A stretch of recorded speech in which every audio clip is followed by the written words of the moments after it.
எந்த ஒரு காரியத்தில் முழு கவனமாக இருக்கிறோமோ அதனுடைய பிரதிபலன் வாழ்க்கையில் வரும். தேவன் நம்மை உண்டாக்குனது ஒரே நேரத்தில் ஒரு எண்ணம் தான் நமக்கு இருக்கணும். 2 எண்ணம் இருந்ததென்றால் நம்முடைய எண்ணங்கள் சிதறும் போது வாழ்க்கையில் லக்கு குறைஞ்சிடும்.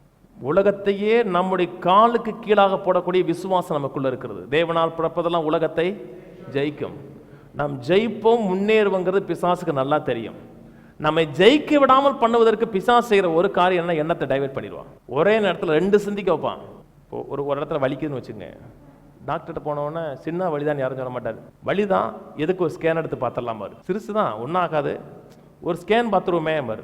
நீங்கள் அந்த ஸ்கேன் பார்க்குற வரை உங்களால் நிம்மதியாக இருக்க முடியாது. அந்த நேரத்தில் நீங்கள் என்னதான் அவரோட தழும்புகளால் சுகமான சொன்னால் கூட அந்த ஸ்கேன் தான் மனசில் வரும். அப்படித்தானே? ஏன்னா ஒரு நேரத்தில் 2 நினைவுகள் இருந்ததென்றால் அதனுடைய பலனை அனுபவிக்க முடியாது.